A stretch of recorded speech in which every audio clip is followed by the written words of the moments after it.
Hey everyone, and welcome to another video from the Parrott Bros. I'm Dom. I'm Rob. And today we are going to do our pre-IVA test checks, fittings. It's running superb now, and it's pretty much ready to go. We've actually just booked an IVA test, haven't we, Rob? We have, so just this morning. 6 weeks. Yeah, well, let's not tell anyone a date, just in case. So about 6 weeks' time from when this video comes out. But we've got a few things to do. We haven't actually got that much to do. Well, however, it's just the prep, isn't it? And it is the prep and just making sure. Really, you just need to, go check out the video done by MK. They did a brilliant video where they go through all the kind of things that may cause you an issue on the IVA, do a bit of Googling, watch other people, and obviously, of course, watch this video. We're going to go through all the kind of things that they're going to pick up with, the tools they use to pick said items up, the kind of things you need to think about if you're ever going to IVA a car, and pretty much everything in between. We're not going to do every single nut and bolt on this car, but we'll give you a run through what we do, why we do it, and some of the things we use to get it through. And to get it through, yeah. So, right, let's head over to the bench and have a look at what we've got.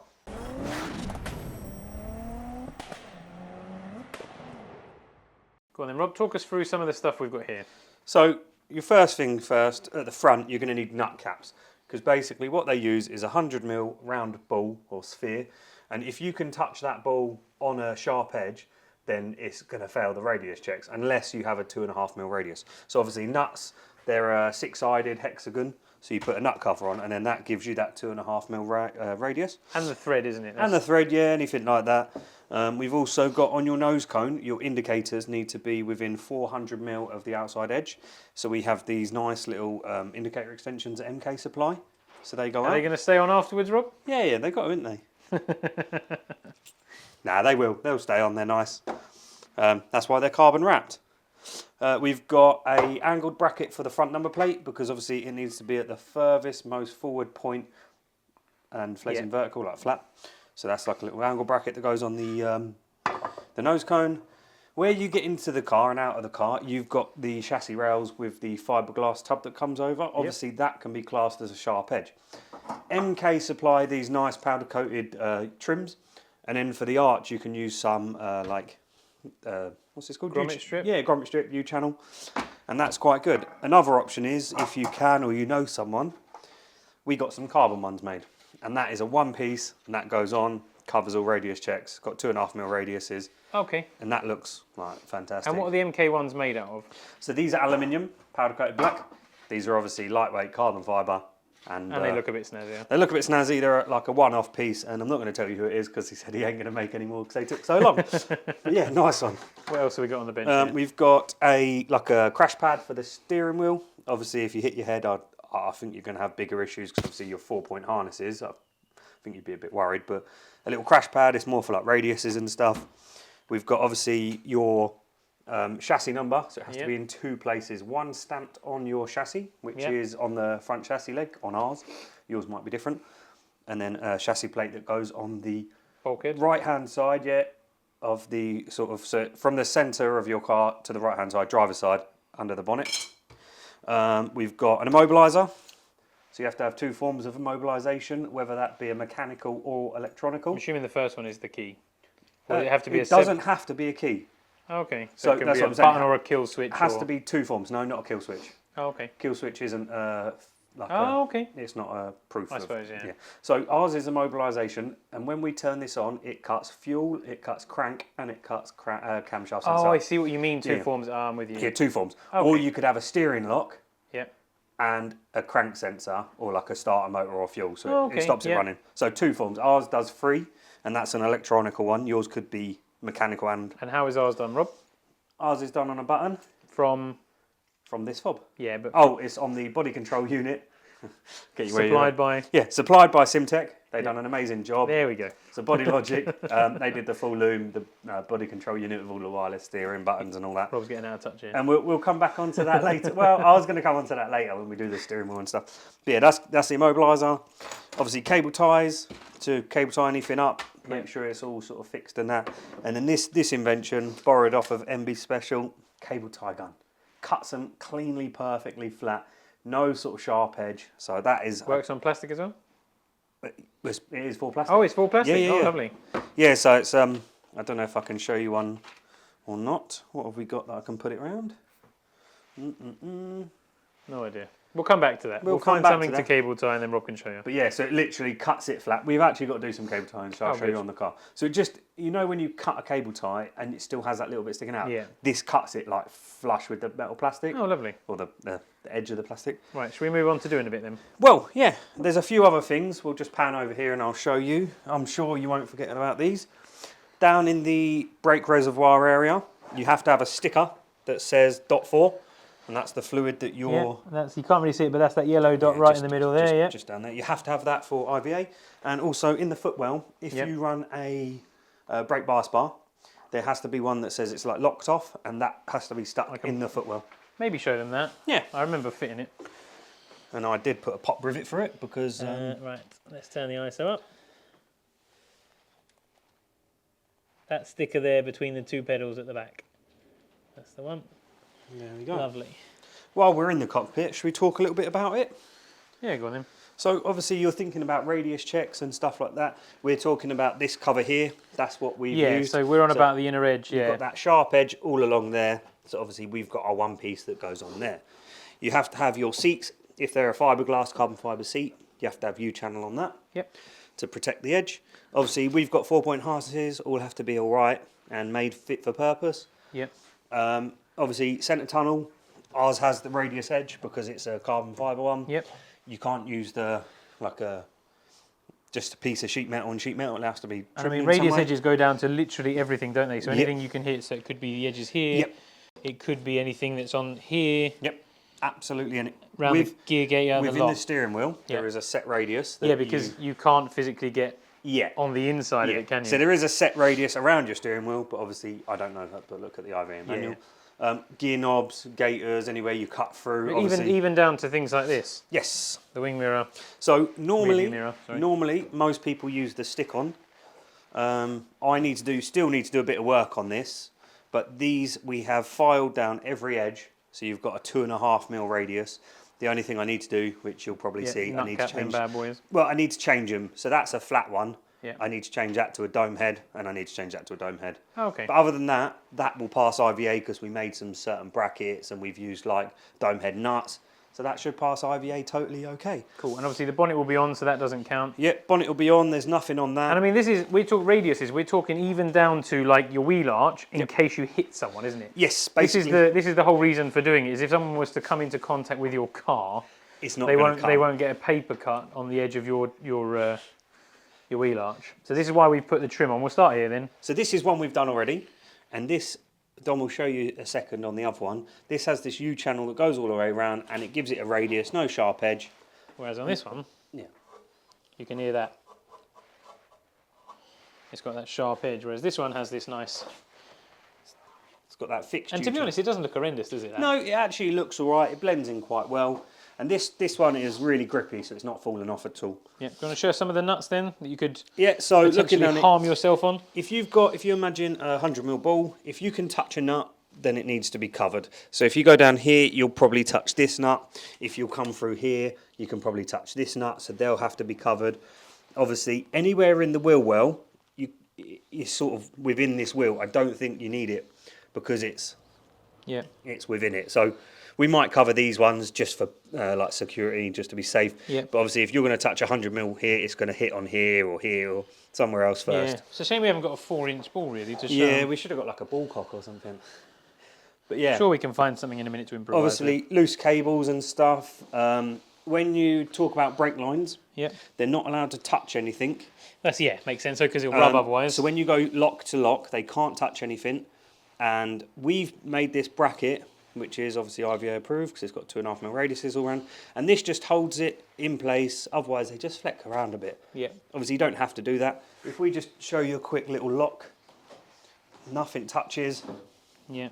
Everything's out of the way, and it moves freely. There's no like tightness, because the other thing you don't want is like it to be pulling when you're on a lock. Yeah, we'll get a pinch point or whatever. Yeah. So you can't have that. Obviously, we've got this cable here. We need to cable tie up. So what we'll do, we're going to cable tie this to the arm, and we'll get some cable ties and we'll show you that tool in working. Do you need to put grommet trim around all these cut holes? Well, can a 100mm ball touch it? Probably not. It's a tough one, isn't it? It is a grey area. We will do that just for peace of mind. We'll cover them all for peace of mind. But if a ball can't touch it, do you need to do it? I don't know. But yeah, so let me go this side. I don't know if these cable ties are actually going to be long enough. Do I need to get a bigger one? I do.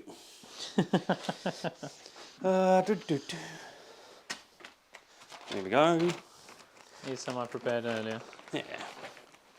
I did get a few different sizes out, so it comes up here, and I'm going to keep it on the bottom side, or the, yeah, we'll keep it somewhere like there.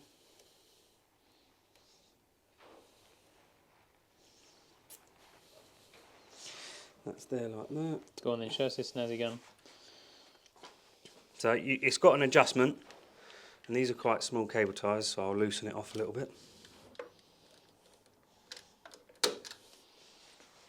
And just like that, gives you a perfect cut. Oh, yeah, nice. Nothing there. Lovely jubbly. Cool. Right, we'll repeat that process and we'll come back in a minute when we're ready for our next job. So like we were saying earlier, guys, nut caps, they go on places like this, and they're nice tight fitting, and they don't come off. And we'll just go around and we'll get all them done. So a few little ones around here, just wherever you can, if they fit. May as well get them on there. So, yeah, we'll get all them done and we'll come back to you. Nice bit of carbon to go on. So these, we're going to 3M tape them on, so that's ready to go. So we'll just pop these on and they will just fit down like that. And that covers all your radius checks and they look fantastic. Carbon's lovely, isn't it? Yeah, really nice.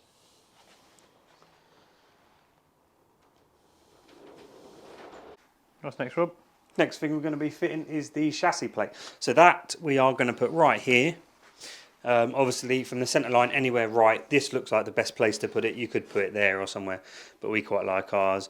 Now the question is... I was just about to say, do you go straight or do you follow the line of the body? I would probably follow the line of the body because I think it looks weird otherwise. Like that? Yeah. Okay, so... What do you reckon? Put it straight. Yeah, it looks weird, doesn't it? Yeah. So if we go... Somewhere in the middle. Somewhere in the middle like there. Yeah, nothing underneath? Well, I'll have a look in a minute. I'll just mark the drill holes. There shouldn't be anything under there anyway. Hopefully black on black I should be able to see. Just about. Just about. Under there. Does it have to be riveted, bolted? I'm going to rivet it. I don't think there's anything specific on the manual. I mean, fixed is fixed really, isn't it? Yeah, so let me get a drill and we'll get all set up. Sure? Yep. So guys, we'll just drill these for some rivets. Obviously it's only fiberglass, so do take it easy. We'll get our trusty, what do we reckon, dustpan and brush for that, or Hoover? Hoover's contactless, so you're less likely to scratch it, I would say. Well, I would like to think that this stuff is truck bed paint, so it should be pretty scratch resistant, but you never know. Just to humour those internet warriors, eh?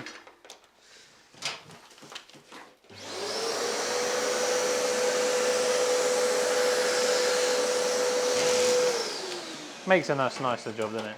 It does. Right, where's the rivet gun? We've got the rivets, the rivet gun, oh I don't know. Does the holes line up? That's what we want to know. Take two. Take two. Bigger drill bit. Let me get the rivet gun. Now if we were doing multiple rivets like before, we would use our air gun, but because it's only two and it's easy, we'll just use a little handgun.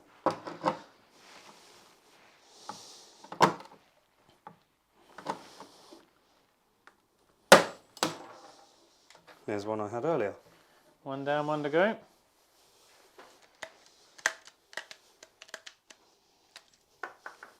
Keep them safe, don't want them going in your tyres. No, definitely not. I feel like if I see a screw on the floor, I have to pick it up because then it saves me a screw in the future. Yeah, 100%. It's one of those like sell yourself forward jobbies. I don't like that. What's wrong with it? Where's the drill? Where is the drill, Rob? I haven't put it away already, have I? I don't know, is it behind you? Nope. It's on the go-kart. We need to do some more videos next year on the old go-karts. We do. Now I've not had I'm a bit better. My back's still bad. My knee's a bit knackered, but yeah. My ribs are better. So we're all right. So what was happening when I put it in? It was just a little bit too tight, and it was just doming. Yeah. So just make sure your holes are right. I'm just going to open it out a little bit. Only a little bit.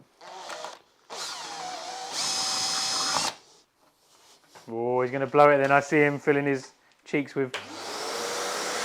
ready to go. Yeah, it just sort of...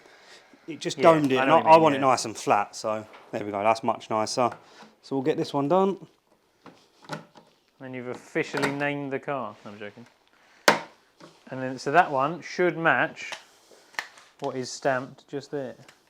Can you see it? You won't be able to see very well, but yeah, you can see the numbers. Just there. So that will match that. That's lovely. What else have we got then? You could do another arch trim. You want to trim one of the arches, show them how you use that lovely U-trim? Yeah. So, there's a few different types. Yeah, some have metal lining, some don't. Some are smooth, some are textured. You've got this one, which is like just a purely like rubber based. Oh, hold on. Yep. Then you've got that's slightly bigger. And then you've got this one. This is all very cheap. It just where you find it. This is called Q Crimp. Yeah. There's a part number on it. Yep. This, I believe, come from an electrical wholesaler. Andy sent it to us because he used it and it was brilliant. And basically, it's rubber. Oh yeah, it's got like a pinch line, but it has a metal pinch every so often in it. So that just keeps it sort of on there.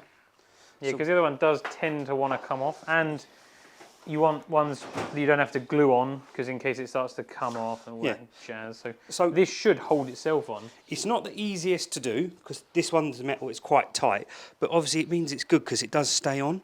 Yeah, and it doesn't scratch the trim either, does it? No, and all you do is you're just working it on. I always find if you hold it downwards, sort of like a 90-degree angle, it opens it up. So when you push it on, it just kind of goes on a bit better. And this one is extremely good round corners. So like, look at that. Yeah, it's gone on. It's not. It won't fall off. Oh, no, it was dead easy, wasn't it? Yeah. So obviously, I'm impressed. This is really good, and I don't think it's that expensive. It's probably a couple of quid a metre, if I was a guesser. From your electrical wholesaler shop, I think they use it when you cut like panels in racks and stuff. Yeah, I was gonna say if you do a cutout or. But yeah, just run your hand along it, and then you can see it's like nice. Yeah, I quite like the little textured dimple look as well. Yeah, so obviously it won't work on everything because you have to work out the thickness of what you're putting it onto, don't you? So these arches, they're quite thin, whereas some of this fiberglass is quite thick. So I think we're going to have a look at what we can use. Well, that's that trimmed, guys. So it looks nice, covers all the edges, no sharp edges, and it looks actually all right, to be fair. It blends in quite well. One thing to remember is places like under the dash. Obviously, they're going to put their hands up there. You don't want anything sharp under there. So just check all your trims, because obviously we've got that metal plate and some bits on the steering column and underneath the dash. Although it has a radius, the back edge, put a little bit of trim on it. Other than that, I think if you've got a roll cage, things like covers on the end, any sharp edges, just remember, if it's got a sharp edge, trim it. If it's got a nut, cap it.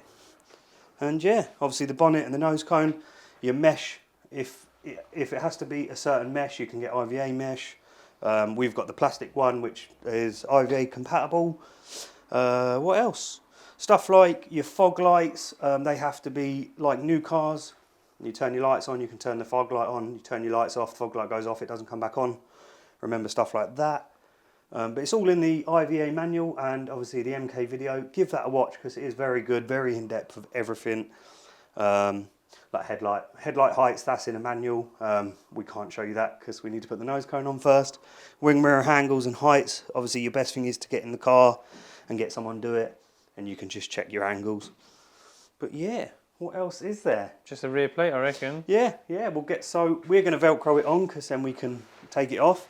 We've had a plate made up thanks to my dad, which is lovely. Obviously, if you're going to drive to the test, then you want to be putting something like a plate on it because you might get pulled over if you run no plates. So at least if they see this, they'll go, well, IVA technically test. It's not illegal, is it? Because you don't have a plate. No, you don't have a plate. You can drive there, but obviously, if you don't want to be late and you want to get pulled over by the old bill, no plates on, then is what it is. But for us, IVA test plate. So we've got some Velcro, and that's how we're going to stick it on. This is just a bit of 50mm hook and loop. You can buy this from Screwfix, Toolstation, Google, eBay. What do you reckon? One like that? Yeah, I wouldn't go mad. You don't need loads. Do you reckon that's too much? Yeah, I'd probably halve that. What have we got? I'd probably just do two strips. Yeah, you could do 2 strips vertical. Let me get a knife or some scissors or something. The world's largest knife. Brilliant. So we reckon 2 large strips. Yeah, because I mean, you could do it in a sort of nearer the middle if you want, just to give you also a very large blunt knife.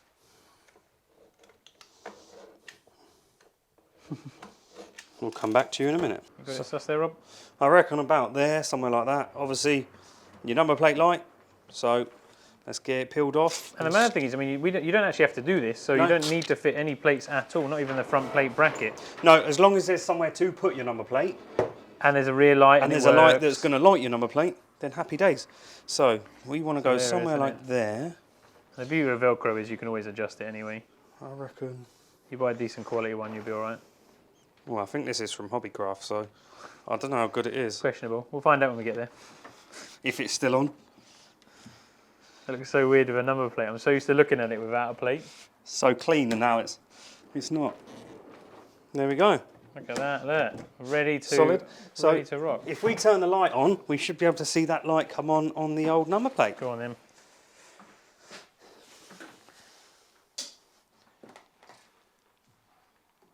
Oh, look at that.